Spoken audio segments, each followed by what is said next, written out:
thank you very much for coming. My name is Alice, as James said, and thanks very much to James and Anna for organising everything. So, just to introduce myself briefly, I'm a third-year PhD student at the University of Cambridge, and I'm a member of the Prisons Research Centre there. Can you hear me at the back? Yeah, okay, cool.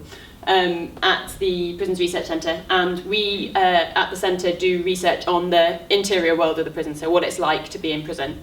And that's based mainly in England and Wales, but kind of beginning to move a little bit internationally. So people look at all kinds of topics. Current projects include trust in high security prisons, the experience of long-term imprisonment for young men. There's projects on the kind of generational history of prison officers, on the moral performance of prisons and various things like that. And my research is on what it's like to be a sex offender in prison. And so I know that quite a lot of you are here doing a sex crimes module, and so I hope that what I say will kind of complement that, but maybe not be 100% linked, so it's kind of interesting rather than informative, in that my main focus isn't offending itself, it's on imprisonment, just as like a little caveat. Although, that said, I have found that, and I will talk about this, that prisoners' attitudes towards their own offending and to other people's offending has a massive effect on their prison life in ways that I will explain. So what I'm going to talk about today are, there we go. Why am I interested in sex offenders? If I'm interested in prison, why would you split prisoners up by their offence type? Why does that make sense? What research I've done on my master's and my PhD.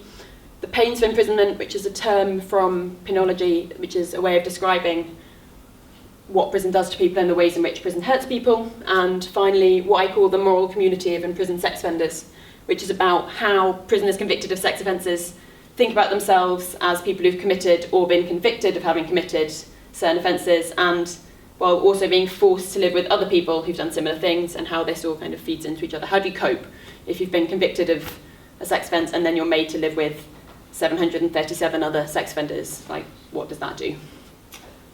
So first up, why sex offenders? Or if you're interested in imprisonment, why define your population by its offence type? First up, there are loads and loads of sex offenders in prison. This graph here is taken from a Ministry of Justice study called The Story of the Prison Population from 1993 to 2012. And between 1993 and 2012, the prison population doubled in England and Wales at a time when the crime rate was dropping. And so the Ministry of Justice kind of thought, like, why is this happening, essentially? And they did a study kind of looking into why this was the case. And unsurprisingly, it was the case because more people were being sent to prison and they were going to prison for longer. And funnily enough, that means there's more people in prison. And a significant contributing factor was the increase in the number of sex offenders. So this graph kind of shows from 93 to 2012, the increase in the number of people who've been sentenced and the increase in the length of sentence they're given. And there's a big increase around 2003, which is when the Sexual Offences Act is passed. And the Sexual Offences Act increases the kind of sentence lengths you get for sexual offences. So it's a massive increase. And this increase has gone even more stark since around 2012, particularly following on kind of publication relating to Operation U-Tree. So the kind of first couple of quarters of 2013, there was a huge increase in the number of proceedings in sexual offences, so the number of people being charged and taken to court, and in the number of guilty verdicts, and in the length of sentences they're getting. This basically means that sex offenders make up an increasingly high proportion of the prison population. On the 30th of June of this year, there were 86,193 people in prison in England and Wales, of whom 11,490 had been convicted of sex offences. So that doesn't include the amount of people held on remand. And because sexual offending is rightly seen as kind of a dangerous offence, kind of sex offenders are quite likely to be held on remand between charge and trial. So of these 11,490, 11,420 were adult men. So almost all of them were adult men, only 70 were women or children. And the population of imprisoned sex offenders kind of amazingly increased by 10% since the same time the year before. So just in 1 year it increased by 10%, which is huge. And that's kind of linked to, again, it's thought to be linked to kind of increasing more offences being reported to the police, more offences being charged on, greater sentences being given out, and also a greater tendency to pursue and imprison people for historic sexual offences, so a lot of these people are quite old. And of sentenced prisoners, almost 16%, so that's almost 1 in 6 were convicted of a sex offence, so they're a pretty massive proportion of the prison population. There's more than 3 times as many, there's more than 3 times the number of women in prison as the number of sex offenders, so there's about 4,500, about 3,000 or 4,000 women in prison, I can't remember the precise figure. 3 times that many are sex offenders, so a huge amount of the prison population. There's more sex offenders than there are people on indeterminate sentences, whether that's life sentences or IPP or whatever. And it's also slightly higher than the number of foreign national prisoners, which the number of foreign national prisoners has been kind of slightly fluctuating but roughly stable over the last 10 years, whereas the number of sex offenders just keeps going up and up. So that's why I'm interested in them, partly. I'm also interested because they've got quite distinct experiences of imprisonment. So if you don't know a lot about prison, one thing that everyone knows is that sex offenders have a pretty crap time in prison. That's kind of is often, although not always, the case. So if no one knows that you're in for a sex offence, if you're known to other prisoners, if you have criminal associates, if you're big, if you're respectable, if you've got friends inside, you can maybe get away with being on a mainstream wing and not getting beaten up. But if you're known to be a sex offender, if it's in the local paper, the chances are you're going to have a pretty tough time. And abuse and assault is not unusual. Some research by one of my colleagues on my master's, Elaine Freer, she looked at prison homicides in the last 10 or 15 years, and she found that 50% of these prison homicides were of the person who'd been killed was someone who either was a sex offender or was suspected of being a sex offender. And that's something else that's quite important. It's not just sex offenders who get trouble, it's if you look like a sex offender or if someone thinks you're a sex offender. So if you're an old guy who's in for fraud, or if you're a slightly funny looking person, essentially, people might suspect that you're a paedophile or that you're a sex offender, and you might get the same sort of abuse as other sex offenders get. And so because of this danger that they often face, they're often held separately within prisons. Apologies if this is all like incredibly basic to people, I just don't really know what the level of awareness is here. The fact of being held separately isn't new. So the term nonce, which is a kind of common term for sex offender, specifically child sex offender, but not exclusively, it's got a disputed etymology, but it's thought to originate from the term not on normal circular exercise. It's like an acronym for that. And that's that it's thought to be the case that, sex offenders back in the day in 1950s or whatever, it was written on their files, NONCE, which meant they don't go on the yard at the same time as everyone else because they'll get beaten up. And then that kind of became a term in prison and in the wider community for sex offender. And sex offenders have been separated for their own protection for a long time. In the 1980s, they developed this thing called vulnerable prisoners units, which are separate wings within mainstream prisons which hold prisoners deemed to be vulnerable. So that can be by offence type, or it can be if they've kind of vulnerable for other reasons, like grassing. If you get discovered to be a grass, you might go on a VPU. If you get in debt repeatedly within the prison, sometimes debt can be enforced by violence within certain prisons, so you might end up on a VPU. So VPUs were kind of made up of quite a diverse group of prisoners, some for their offence and some for other reasons. And as numbers kind of increased, numbers of sex offenders increased in the 1980s, and as these VPUs grew, quite a lot of pressure kind of built up. And this issue got national attention in 1990 and 1991 following the prison riots in 1990, including the Strangeways riot in 1990, which is a prison in Manchester, a riot in Manchester prison, in which there were 2 fatalities, one of whom was a prison officer who died quite a long time after the riot, or a while after the riot, I think, of his injuries, and the other was someone who was held on remand for a child sex offence who got beaten up by other prisoners.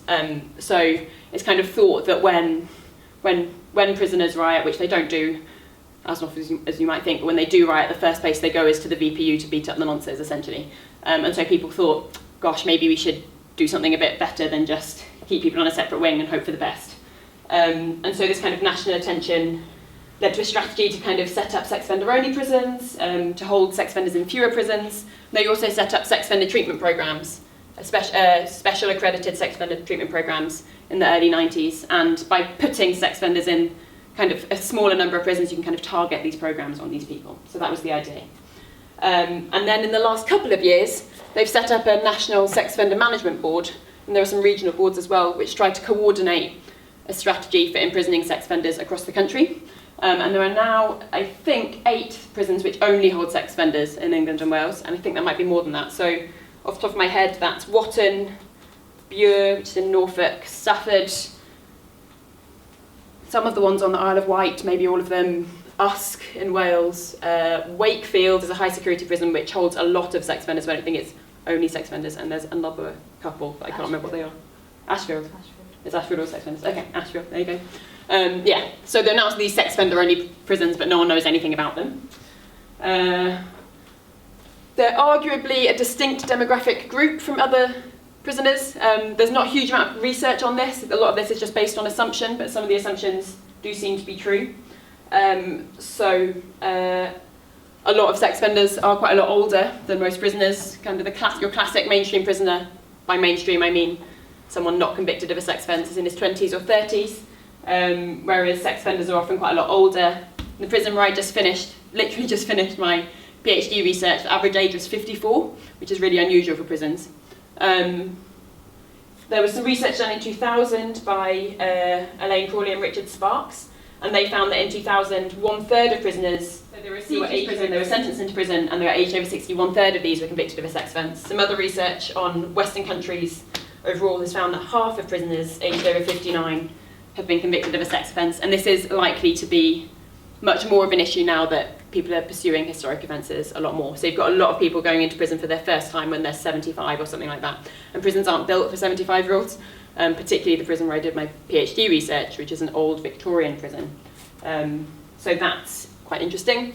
There's also, I put question marks next to different class backgrounds and different levels of education, because I think this can be exaggerated. But it's often said, and it's certainly true in part, that whereas the kind of mainstream prisoner population is often, but not exclusively, from very poor backgrounds, lots of social exclusion, lots of time in care, lots of learning difficulties, poor educational backgrounds, etc. And while that's not true of all mainstream prisoners, there are lots of sex offenders for whom that is true, but there are also there's also quite a large group of sex offenders who really aren't from that background, who are very middle class, who have degrees, who have never been to prison before and they're 55. They're not in and out from the age of 14 or something, and that's a very different group, which means that they have very different experiences when they're in prison. They're kind of very different for staff to deal with. So if you're used to dealing with a 22-year-old who has been in and out of prison since he was 14, as a prison officer you develop a set of skills to deal with that 22-year-old, and then all of a sudden you're dealing with a 60-year-old who used to be a lawyer, who isn't going to punch you in the face, but he might have be able to write some very well-informed legalistic complaints against you, and you kind of have to utilise a different set of skills dealing with these people. And finally, the other reason why they're different is, this isn't really a population difference, but I want to mention it, is that sex offenders are very likely to maintain innocence for some or all of their conviction. So most mainstream prisoners, I'm not aware, actually there might be research on this, I'm not aware that there is, but it's kind of generally accepted that most mainstream prisoners accept that it's right that they're in prison. They accept that they did what they did. They might have pleaded not guilty, but they kind of get that they did it. And if they didn't do that one, they've done 20 others, so it doesn't really matter. That's kind of often the attitude. Whereas with sex offenders, huge numbers of sex offenders insist flat out they shouldn't be there. So maintenance of innocence is kind of a difficult, or I think quite a problematic sort of definition, because you get, in my PhD fieldwork, which I will talk about, you get some people who just flat out insist, I wasn't there, I didn't do it, I didn't touch her, it's a conspiracy, and they're kind of appealing their offence in some way. But you also get quite a massive section in the middle who, yeah, I did it, but it started when she was 14, it didn't start when she was 11. So there's kind of an acceptance of some part of what they've done, but not the whole thing.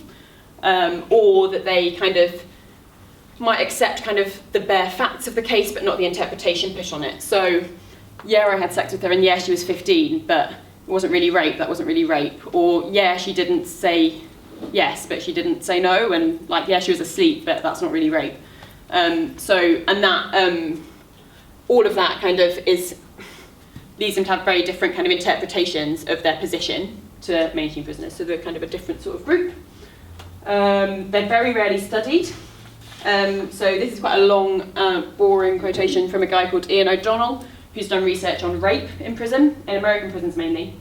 And he said that there's very little prisons research on the most marginalised prisoners who can be jostled, excluded, robbed and raped with impunity. I think that's a bit of an exaggeration, but and he argues that the reason for this is that researchers might not want to work with these groups as any perceived relationship may affect their position in the eyes of other more respectable prisoners and staff. So if you're seen hanging around with the nonces, then the other prisoners aren't going to want to talk to you. That's less of an issue now because sex offenders are held in different prisons. He also suggests it might be an issue of empathy, so that you can empathise with an armed robber, you can empathise with a burglar, you can empathise with the drug dealer, you can't necessarily empathise with a paedophile. And that, I think, is part of the reason why there has been very little research on sex offenders, is that people are uncomfortable with talking to and empathising with people convicted of these offences.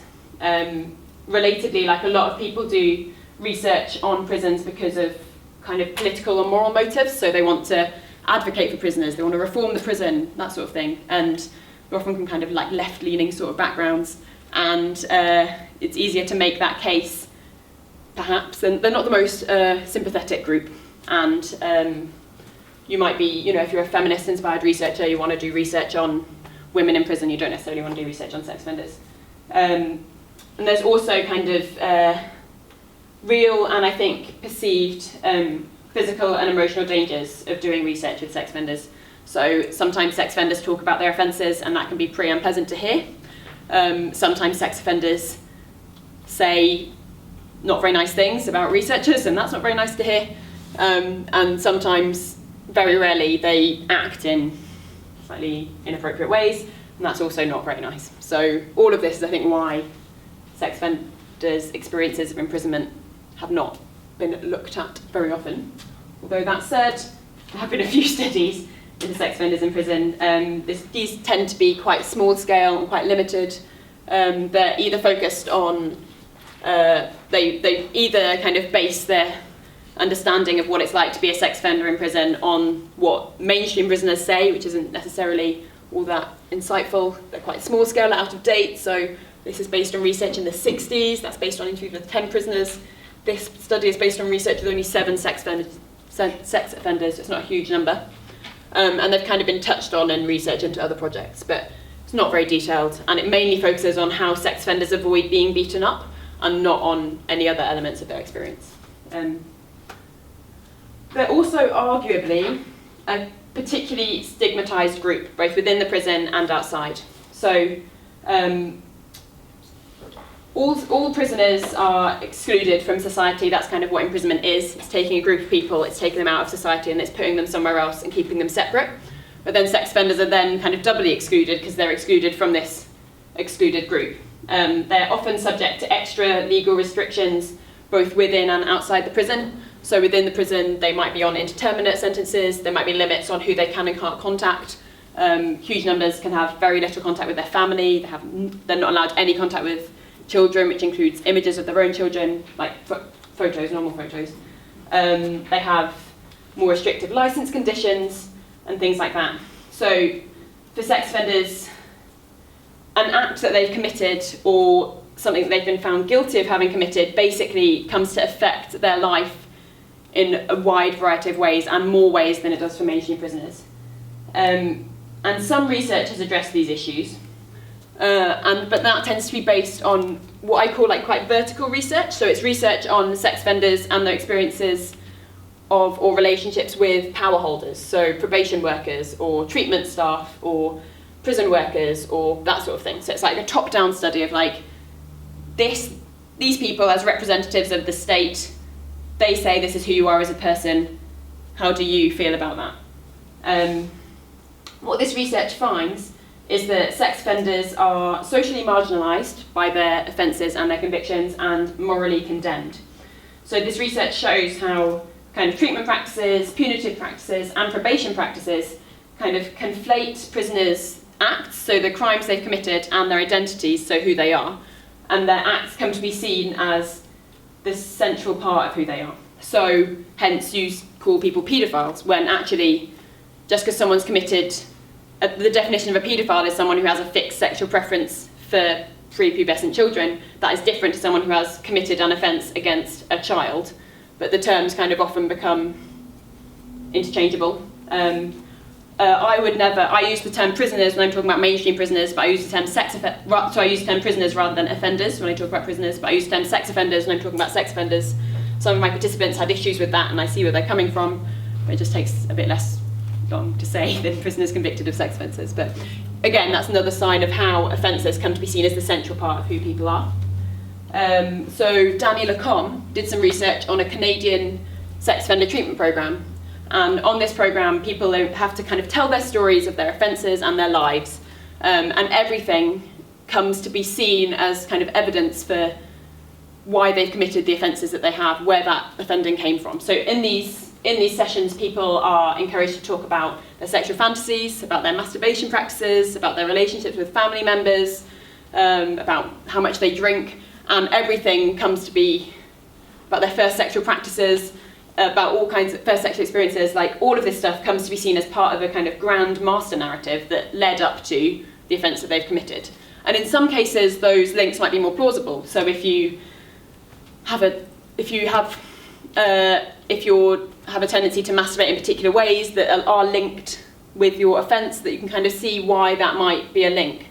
But if you also, on these programs, you get people who talk about, I have a difficult relationship with my wife. Sometimes I argue with my wife, and that comes to be seen as like a symptom of having a difficult relationship with women, and then comes to be seen as a symptom of your offending nature.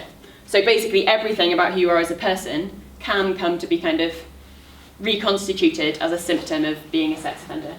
And then prisoners, possibly unsurprisingly, kind of resent and resist being defined in a total way as a sex offender. And they often kind of tell their stories about their offences in ways that try to show they're not bad people. So this is often seen as denial. Although, like I've said, denial is kind of a spectrum, but they might be kind of give quite a lot of what could be seen as excuses about why they've done what they've done, or why what they've done is kind of out of character for them, why it was, I was just having a tough time, or something like that. But anyway, these studies are, as I've said before, quite vertical, quite top-down in their approach, and there's been very little research on what I call horizontal interactions, so interactions among prisoners, how they interact with each other, how they see themselves, or on how it feels to be kind of morally excluded in this way. Like, they say that these studies kind of argue that people who undertake sex offender treatment programs are consumed by sex. But what does it mean to how does it feel to have other people see you as purely research? So my approach is, like I've said, horizontal and also a bit vertical, but I'm kind of looking at in the whole spectrum of how prisoners get on with staff, how they get on with each other, and how they see themselves. It's sociological rather than psychological, so I'm interested in interactions and in relationships and how these things affect how you see yourself. I'm interested in people as prisoners rather than as sex offenders primarily, although, like I've said, how you feel about your offence affects how you feel about yourself while you're in the prison. And I'm also interested in the feel of imprisonment, like what it means to be in prison, how it feels to be in prison, and the way prisons work on you. And I started off, when did I start my master's? 2011. I did a master's in criminological research, and for my dissertation I looked at identity, safety and relationships in Wotton Prison, this is Wotton here. It's quite a modern built prison. It's a Cat C, so it's a medium security. Just in case you don't know, the highest security is A, the lowest security is D, so it's quite medium security. You shouldn't be held in Wotton if you're likely to escape anytime soon. Wotton was it's kind of the flagship sex offender only prison in England and Wales. It only holds prisoners who are willing to undertake the sex offender treatment programme. There's huge numbers of prisoners there on waiting lists. So that was something I found when I was there, is you get people who go there because they need to do the SOTP to get out, so it might be a condition of their indeterminate sentence, and then they get there, and then these courses, they take place every morning, so 5 mornings a week, and they last 5 or 6 months. So they're very, very intensive and very expensive, and this can lead to huge waiting list, which can be very frustrating. But and also to get on these courses, you have to be you have to admit that you've done something wrong. So you don't necessarily have to admit everything about your offence, but you have to acknowledge that like you did most of it, or there's something to be worked on, because quite a lot of it involves talking about your offending and the kind of thought errors you might have made around the time of your offending, and you can't do that if you're flat out saying I wasn't there, I didn't do anything. So everybody there, or almost everybody there, admitted having committed their offence. It's described by prisoners and staff as a treatment centre, and it's got quite a lot of buy-in from prisoners and staff. Like everyone kind of believes in this big rehabilitative culture, and people talk about that Wotton's all about preventing another victim, and everyone kind of feeds into that. It's held sex offenders since 1991. Actually, when the Strangeways riot happened, a small-ish number of prisoners take the prison. They go to the vulnerable prisoners unit and they beat up the sex offenders. So they need to get the sex offenders out, but then they don't know where to put them. And then these guys ended up getting shipped to Wotton, which at that time I think was young offenders. And then they thought, oh, this is a good idea. And so they kept them there. That's how it happened. And it holds 841 prisoners. And this is a bit of a slightly vain plug, but if you're interested, I've written this is a much shorter version of my MPhil dissertation, which was published by the Howard League, and I've also written an article on this with my supervisor on moral community among prisoners convicted of sex offences in punishment and society. So, give it a read. I basically found, based on this research, that it didn't answer all of my questions about what it is to be a sex offender in prison. And I also felt that Wotton was a really, really unusual and unique type of prison. So I thought I wanted to take this research further, which is why I did my PhD. Initially, it was supposed to be a comparative study, looking at one prison like Wotton's, a sex offender-only prison, a VPU somewhere, and somewhere that kind of holds a lot of sex offenders and a smaller number of mains integrated. But access was not forthcoming, and I got turned down for my access application to do a comparative project, and I was told that I had to do a single site study, so I did. And I was looking at the following questions. So, how do prisoners convicted of sex offences manage their identities? So how do they experience and respond to the stigma of the sex offender label? Do they experience shame? How does this affect their sense of self? And what is the relationship between their attitudes towards their legal guilt and their attitudes towards their moral guilt? So that's kind of a way of getting at how do you feel about what you did without saying, are you a denier or are you maintaining innocence? Because there might be a broad spectrum. And there was an incredibly broad spectrum. I also looked at what social relationships are like among prisoners convicted of sex offences. So what are the terms of the hierarchy or hierarchies among prisoners, and how do these affect interactions and feelings of identity? So the prisoner hierarchy is often discussed in studies of mainstream prisoners, and people tend to argue that sex offenders are right at the bottom, but to get kind of high up in the prisoner hierarchy, that's often connected with being able to bring in drugs, with being kind of respected, with being kind of a solid, masculine, tough sort of guy, not necessarily with like explicit violence, but with kind of being able to handle yourself. Are these kind of similar sorts of issues, do these apply to sex offenders as well? Once you've got a bunch of people who take the bottom out and then you make the bottom the whole prison, then what happens? Are these hierarchies at all offence related? Is there a feeling of solidarity among prisoners?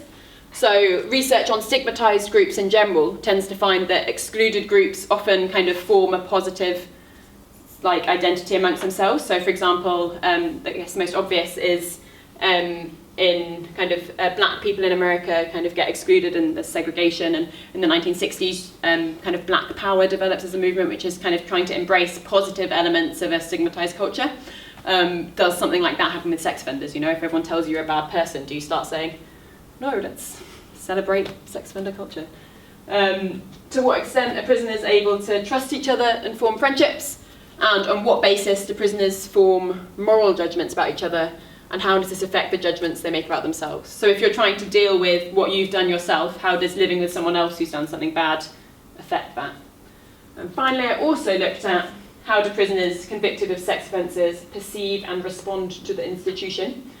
So is there a relationship between their perceptions of the legitimacy of their conviction and their perceptions of the legitimacy of the regime. So if you think you shouldn't be there, does that mean you're more or less likely to think that the prison is treating you in the way that it should? How do prisoners' feelings of identity relate to their general compliance and their willingness to engage in treatment? If you're struggling with what you've done, does that make you more likely to fight the system? There's some research that suggests that shame is linked to violence. If you're feeling ashamed, you might be more likely to fight. Does that happen with sex offenders? And is there a relationship between status and stigma and denial and treatment engagement? So if there's a lot of stigma attached with being involved in treatment programs within a particular prison, does that mean you're less likely to do an SOTP? If there's a lot of stigma attached to being a sex offender, does that mean you're more likely to deny having committed your offence, that sort of thing? And to find this out, I went to HMP Stafford. I started, I think, on the 5th of May this year, and I finished on the 29th of September. So I've literally only just finished, and I've just started transcribing my interviews. So everything I'm saying is very preliminary. Stafford it's an old Victorian prison. It's right in the centre of town, which is quite unusual for prisons these days. It's quite, like, physically quite foreboding. It's mainly double cells, so you're mainly kind of forced to share a cell with someone. And it looks a lot. It looks very much like a prison. Like, if you imagine what a prison looks like with lots of different landings and netting and big, heavy, scary doors and walls and stuff, that's what Stafford looks like on the inside. Like Wotton, it's a Cat C. It only holds prisoners convicted of sex offences, but they don't have to be willing to do treatment, so it's got a lot of people who maintain innocence. And it's been a sex offender hub since summer 2014. Before then it was a split site, so it was half sex offenders and half mains. So, and unlike Wotton, it doesn't have this buy-in from staff and prisoners. Its staff are quite traditionally oriented, so traditional staff cultures often focus on security and control and what they call keeping the lid on, like stopping riots from happening, getting through the day without bad things like that happening. They're generally a bit less focused on care, rehabilitation, they're a bit less dynamic. So it's quite an unusual prison to kind of plump in a load of sex offenders. And also the staff don't have that much experience of working with sex offenders, particularly the ones who, there were quite a lot of staff who, when it was a split site, they would deliberately insist on working on the main side, because they didn't want to work with sex offenders, and then now the prison's all sex offenders, so they don't have that choice anymore. And a few left, but mostly they have stayed because they need to keep their jobs. And it holds 738 prisoners, so slightly fewer than Wotton, but not many. And I spent 5 months in the prison. I was there 3 or 4 days a week. I was there on mainly during the week, so weekdays, but I did a few weekends as well. I was based mainly on 2 wings, so one which was on the old sex offender side and one which was on the old main side. And I did 43 interviews with prisoners. They're quite long interviews, very long interviews. I didn't intend them to be so long, but they were kind of averaging around 4 or 5 hours, so they were generally split over different sessions. I was saying to James earlier that it took me a long time to get access, and during this time I didn't have much to do. I was just kind of sitting around. So I ended up just adding questions to my interview schedule, which ended up twice as long as it was supposed to be. And now I'm kind of reaping the consequences of that, because I've got to transcribe those interviews. And I also did 10 interviews with staff. And as well as this, I spent a lot of time just hanging around on the wings. I was very privileged in sort of access I could get. So I would kind of rock up at the prison at about 9 in the morning. I would do an interview in the morning, and then over lunch I would either leave the prison to get some lunch in the Cafe Nero, which is about there, or I would stay on the wing and sit. I would normally stand around the servery while the prisoners got their food, so they knew I was there, and then I'd spend the lunchtime kind of on the wing chatting to people. In the afternoon I'd do another interview, or I'd go to the prisoner council, or I'd go and chat to people in the workshops, or pop to healthcare, or just somewhere. Kind of see what's going on, and then spend the evening, an evening association on the prison as well. And this kind of hanging around time was really, I think, quite central to the research, partly because it helped me to build relationships with prisoners. So when I got to doing interviews, people already knew me quite well, because they'd seen me around, they chatted to me before, I was kind of a known quantity. So interviews are kind of, particularly like semi-structured qualitative interviews, which is what I did, quite dependent on building rapport. And rapport was kind of often already there when I started the interview, which was good. But it also meant I kind of saw quite a lot. So one of the things I was interested in is hierarchies. And the way people talk about hierarchies and your power or your status relative to someone else is often very different to how they kind of look to an outsider. So for example, I interviewed quite a lot of people who said like, no one knows what I'm... So people convicted of child sex offences, that no one knew what they were in for, because if someone knew what they were in for, they would beat you up. That was what they thought. And then if I just interviewed them, then I would take that as kind of the whole truth. But then by being around, a lot of the time I kind of found out that other people... I would sit by the servery, and I knew the servery workers and the cleaners in the prison quite well. And so I would sit there and people would go past and collect their dinner on their trays and go back up to their cells to eat it. And I didn't start these conversations. Very often the other prisoners who I knew, because I sat with them, 3 or 4 days a week, would say, comment on the people walking past and kind of tell me who was in for what, or who I should stay away from, or whatever. And people who kind of thought that no one knew what they were in for, actually other people did know. And so their kind of fears that you'd get beaten up if people did know weren't materialised, like people did know, they just stayed away from you. Or you had people who thought everyone likes me in here, actually whenever you walk past people are making faces about you. So that was quite interesting. And it also kind of allowed me to kind of, like it's natural, what I put here is triangulate what people told me. And I think, not sure triangulating is the right term, because that implies that people were lying. And I'm not sure that's necessarily the case, but it's kind of natural in an interview situation to try and present a particular impression of yourself. People do that all the time, and particularly when they're being interviewed by a relative stranger, and particularly when you're a very stigmatised person and you're being interviewed by a female researcher who's half your age. Like, you're probably going to want to present yourself in a particular way. And being around more often, talking to other people, hearing what other people say about you kind of gave me a much richer perception of what people's lives were like within the prison. So that's what I did. And I'm currently transcribing, which is taking a very long time. I'm going to code my interviews and then write it up. So what I'm going to say about my findings, I've already been talking for an astonishingly long time, it's quite hot off the press. But anyway, so my first set of findings kind of surrounds the pains of imprisonment. So like I said before, the pains of imprisonment is a kind of popular term within the sociology of prison life literature. I'm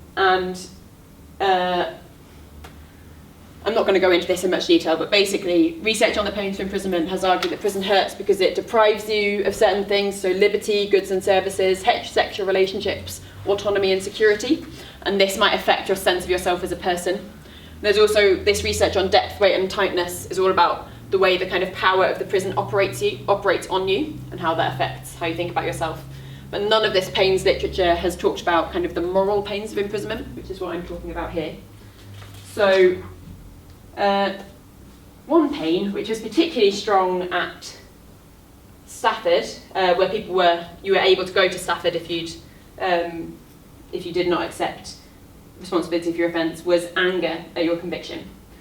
So from the very first day of my fieldwork, it was very clear that prisoners in Stafford were hyper-conscious of the fact that they had been labelled sex offenders, and that was the type of prison it was.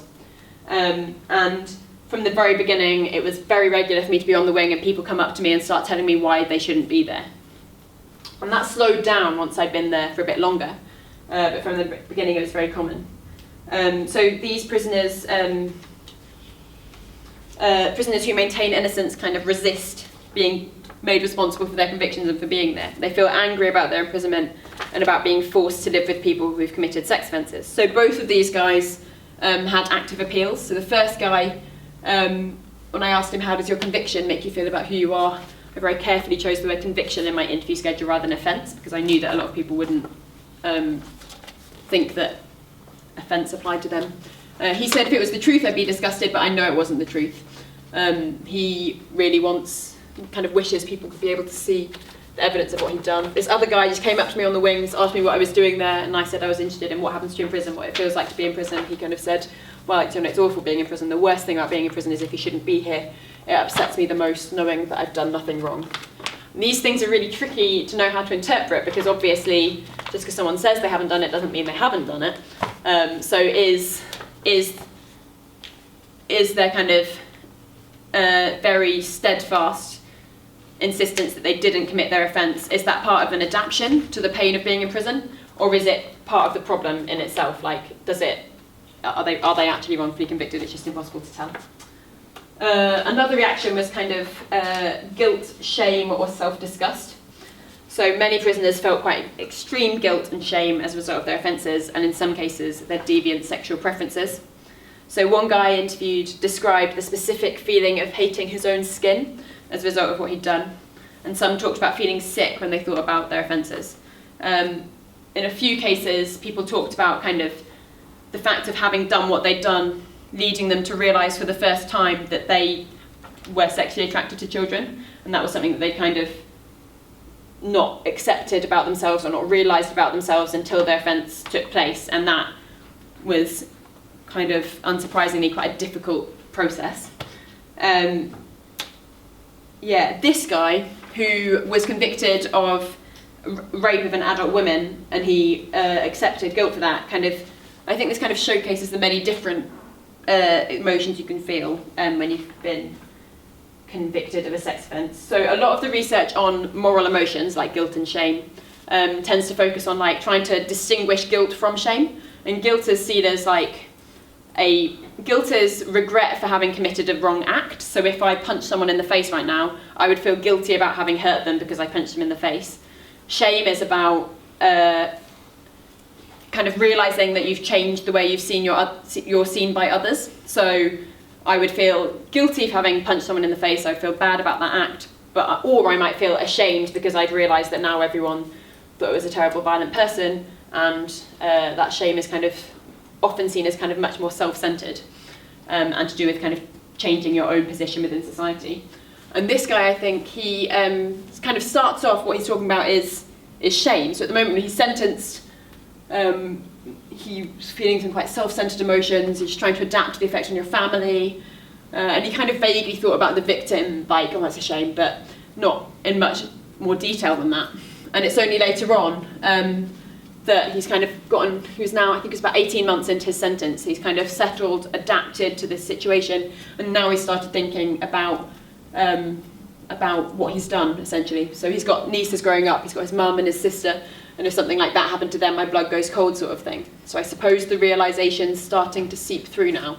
Now I'm starting to settle into my sentence. It's like, now, this is what you've done. So people often have quite complex attitudes towards what they'd done and towards the kind of punishments they got as a result of it. But regardless of whether you thought you'd done it or not, many people really resented the label which they felt had been unjustly applied to them as a result of their convictions. And in many cases, this label, in almost all cases, this label was felt to apply within the prison. So the first guy quoted here, he had pleaded guilty to his offence, which was sexual assault, and because he pleaded guilty, he wasn't able to appeal, but he told me that the reason he pleaded guilty was because had he not pleaded guilty, he would have been charged with rape. So pleading guilty to this offence was a way of avoiding the more serious charge. And he was also charged with perverting the course of justice, and because of that charge, that would reveal some information that was not directly relevant to the offence he was accused of having committed, but would really not make him look good in the eyes of a jury. So his lawyer had kind of said, look, mate, like this doesn't look good for you. Well, this is what he told me anyway. This might not be true, but he told me that this doesn't look good for you. I would go with the sexual assault charge, and you get less long rather than getting found guilty of rape. Because if you plead guilty, then you get time knocked off your sentence, rather than getting found guilty for rape and going in for longer. So he pleaded guilty, and he wasn't able to appeal. So he was kind of stuck in this situation that he kind of, in some ways, blamed himself for kind of going guilty when he. Well, this is what he said, for going guilty when he insisted he hadn't done it. And he'd worked his way up to quite a respected position and a kind of important job within the prison. But partway through and I got to know him quite well, but partway through my fieldwork, he lost his job within the prison. There was kind of a suspected security breach. And after 6 weeks, it was found that this was not a problem and he got his job back. But for those 6 weeks, he just woke up one morning, was told he didn't have his job anymore, was told nothing more than that, and was very upset about it. And I went to speak to him about it, and he said, no matter how hard you work and how trustworthy you are, you're still a nonce. Basically saying that there's nothing really you can do within the prison to offset this kind of sense of how you're seen by other people. The second guy He admitted guilt for what he'd done, he felt incredibly bad about it, but he also felt that staff felt that it was impossible to kind of be a good person who'd done something bad, and so that he felt very strongly from staff that they all thought that all of the prisoners were just overriding bad people. Whether or not officers thought that is a different matter, which I won't talk about here, but he felt that regardless. So he gives an example of the one mainstream prisoner, the one non-sex offender on the wing. There were 15 in the prison who just happened to be there for various reasons. But he had been having a discussion with two of the officers, and these two officers said to this mainstream prisoner, "There's no nice people in here. That's what you've got to remember. There are no nice people in here." And that's the attitude from staff. You can be a good, kind, productive citizen 99% of the time, but that's not enough. Sex offender label would apply once they got out of prison. So this first guy who I interviewed in Watton said that what he's done has made the rest of his life, hasn't it? You can't say any more than that, really. Like, he was totally defined by what he'd done. And this second guy, who steadfastly maintained innocence, also thought that he's labelled himself, he's labelled his family. He doesn't know how people are going to look at him when he gets out. That was something he was very concerned about. But prisoners also talked about another particular pain, which was kind of unique to being in a sex offender prison. And this stems from living in a really confined space with people who've committed immoral and really unpleasant offences. So prisoners had quite complicated attitudes towards their own offences, but they, to a man, expressed clear judgments that sexual offences were wrong. And so, yeah, it wasn't that I did not meet a single person who told me that rape is okay. He might dispute what rape was, but in principle they thought that sex offences were wrong. I didn't meet a single person who said to me, paedophilia is okay, having sex with children is okay. Again, they might have thought that, but they didn't say it to me. So they thought that sexual offences were wrong. And yet they were kind of made to live in a confined space with people convicted of sex offences. And they used stock phrases. They talked about the prison wrecking your head, hearing stories that make your skin crawl or make you feel sick. And this kind of suggests that living in a sex offenders prison can have quite a physical impact on you. Like it's kind of a physical, contaminating and quite visceral experience. So this guy quoted here, he felt really profound self-disgust for his own offences against a child, but he also talked about the stain and contamination that comes from spending time in the prison. So he says it's horrible, it's disgusting, it seems to seep under your skin more while you're here. You know, and you're muddy and you just can't seem to get rid of the stain on you. It's like that. And he says that based on the things you overhear people saying. And then when I said, you know, what sort of things do you mean when you talk about the things that people say? He kind of quotes a pretty nasty joke at the bottom, which is kind of about sexualising a 5-year-old essentially. And many prisoners kind of saw these jokes. I talked about these with prisoners quite a lot as kind of ways of trying to cope with the situation. People would make, there was quite a lot of very, very black humour. I mainly myself heard it about people, about the guys themselves being creepy or rapey or whatever. I don't think I ever or very rarely heard jokes about children, but I think they happen more often kind of behind my back. So some people saw it as a way of coping with, just a black humour way of coping with the situation, but others saw it as expressions of genuine sexual interests. And I think hearing that quite often, a lot of people found that quite difficult. Other prisoners told me stories about being locked up overnight with cellmates who talked in detail about their offences. So in Stafford, association, which is kind of free time, ends at 6:15. You get locked up at 6:15. You're locked in a double cell with someone you have no control over who it is until 8 o'clock the next morning.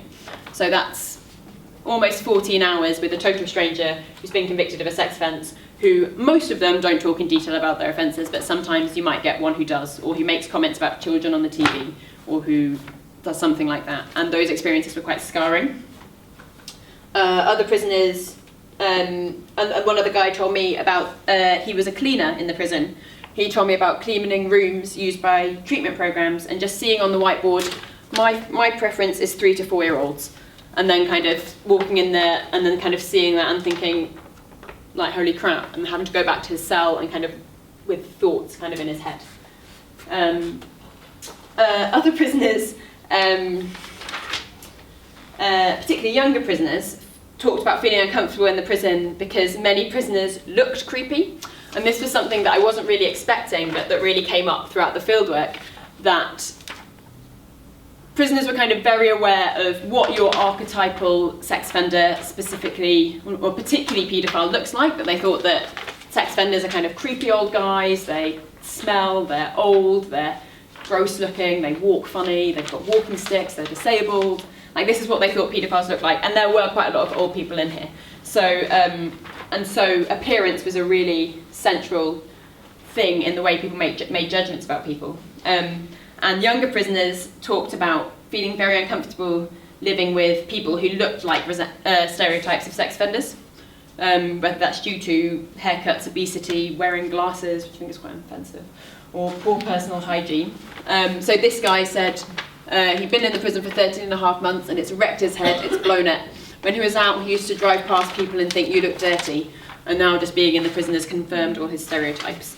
And I haven't really worked out yet why people found these stereotypes so difficult to deal with. I think it might be partly to do with, it kind of reminded people where they were, like they tried to forget about the kind of issues of offence type and stuff, and then seeing people who look like sex offenders reminded people of that, whether it's to do with being creeped out by people, whether it's to do with, I don't really know, I haven't gone to the bottom of that yet. But, so basically, prisoners, regardless of how they felt about their own offences, felt quite unfairly labelled, but they were also forced to live with other people who had been convicted of sex offences, and they weren't always happy about this. In most cases, they were kind of accepted that this was where they had to be in order to ensure their own safety, and that was particularly the case in Wotton.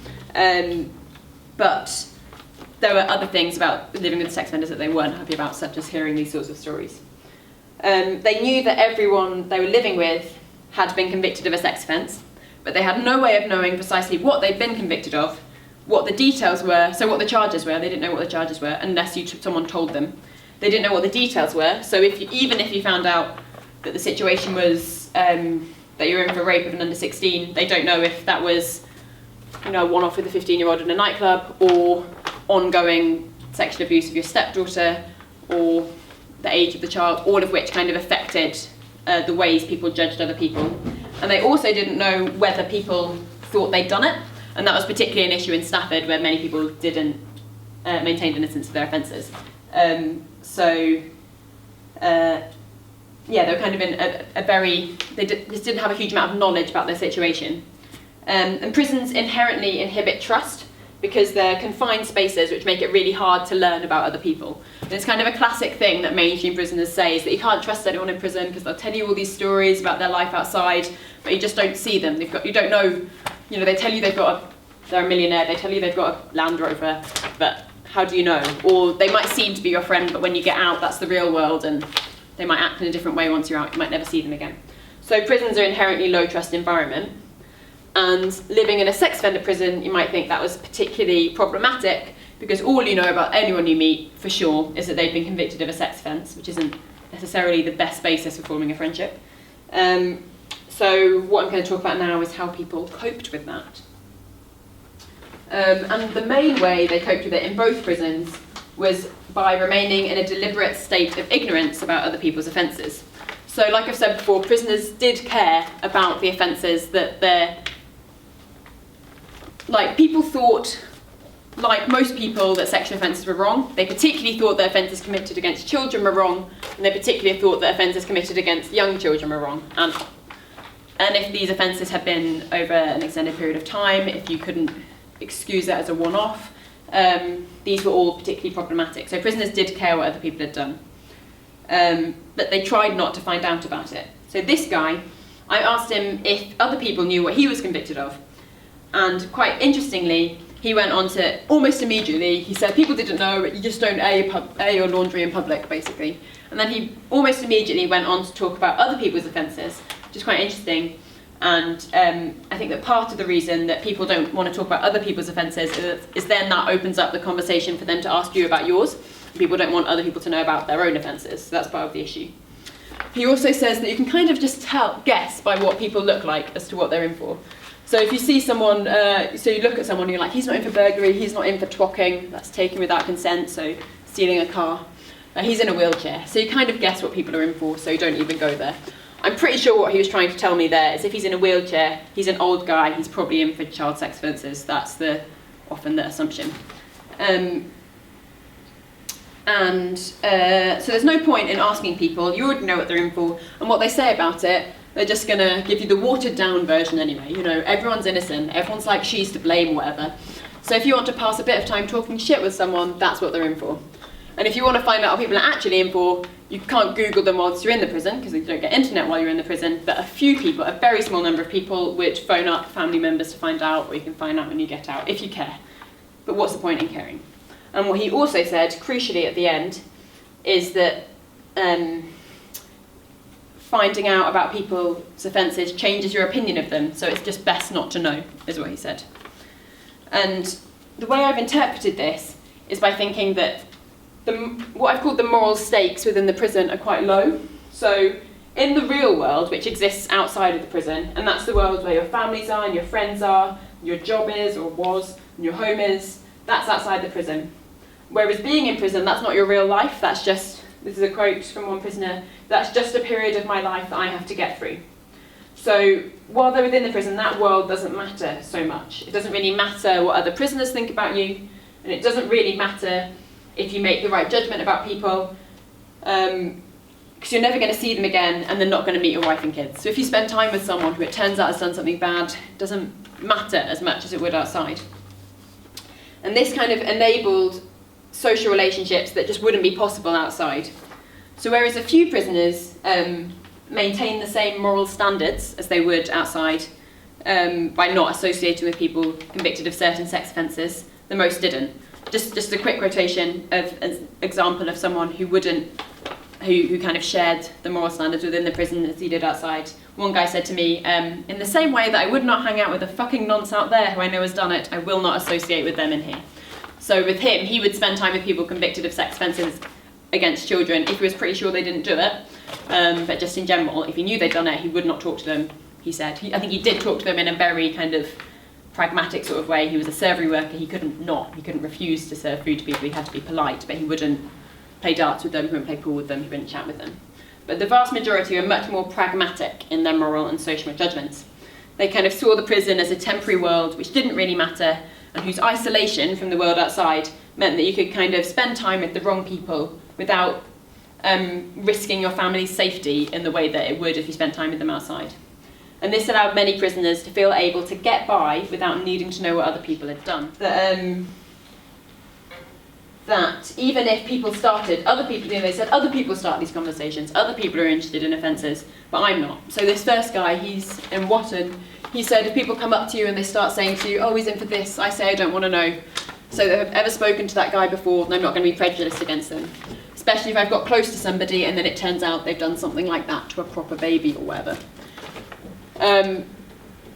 This kind of approach was encouraged in Watton in particular because it was kind of a therapeutically oriented prison where prisoners were told on their first night that everyone's the same, that all sex offences are the same. But it was kind of allowed to develop because it made things easier for prisoners. It kind of allowed prisoners to get on with each other.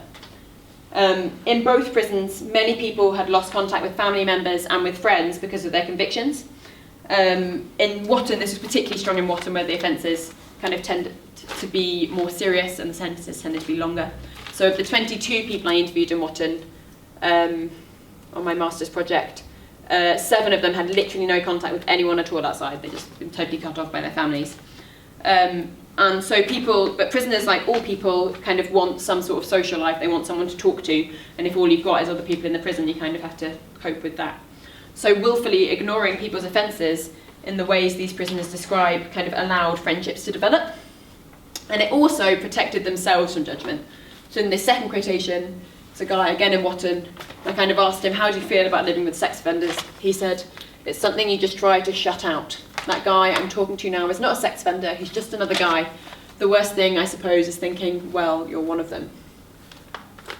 And what I think is, just briefly, one of the things I think is really interesting about both of these quotations is the way that they kind of show that people do care. Like if you're willfully shutting out knowledge, if you're willfully ignoring something, it kind of shows that that something does matter to you, and that's quite strange kind of as a conscious strategy to be like, if I knew this thing, then I wouldn't want to be friends with this person, so I'm just going to not find out what that thing is, rather than, yeah.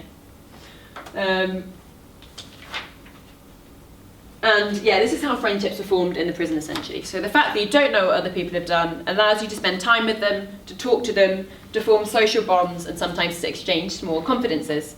And these interactions are the first moves in the development of friendships.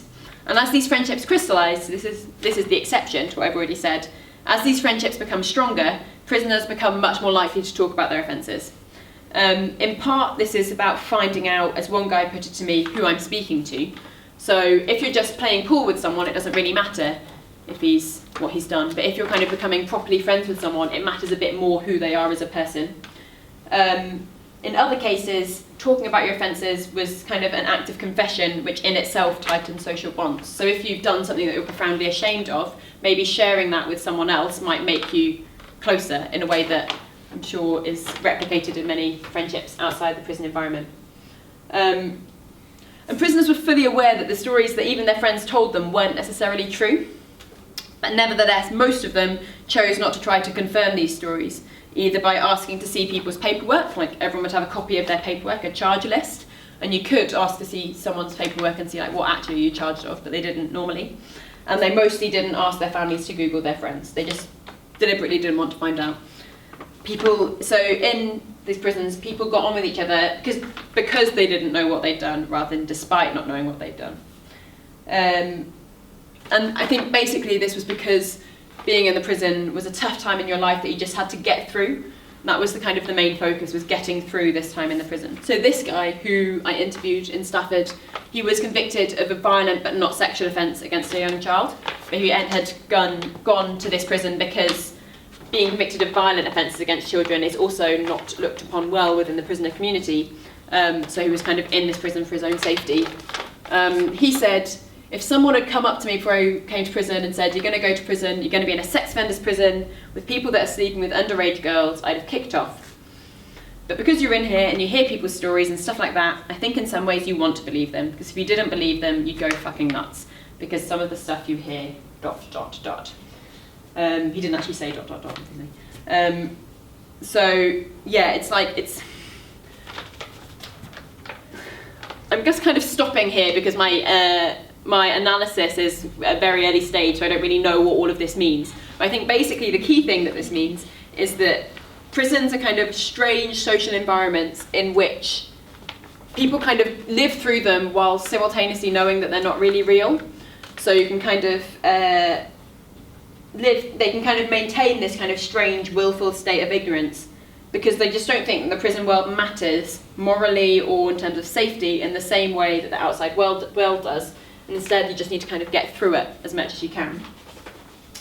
And I think that matters partly because I think that what prisons do to people matters. I think if you're going to, I'm not making any claim here to argue that prisons should be more painful or less painful, but just if you're going to do something to someone as a state punishment, you probably ought to know what that something is, which is why I think it's worth understanding what prisons do to people. And part of what prisons do to people is they kind of shape social interactions in a particular way. I think pain matters, so I think if prisons are kind of inducing pain in people of the sorts I described earlier, you probably ought to know what that pain is. But I also think that these kind of social interactions and the ways people think about themselves, these all affect how prisoners engage with treatment, how they desist, like identity work and desistance are quite closely connected, and how people think about the institution in general. And I'm hoping to kind of think these things through as I get a bit further on in my PhD. So basically, thank you very much for listening to the talk part. I'm going to open up the floor for questions about any aspects of what I've talked about here, about anything else that you think might be interesting about what I've done, also about maybe if any of you are interested in prisons in general or prisons research, just anything really. And if you've got any questions after this, that's my email address if you would like to ask more questions or anything like that.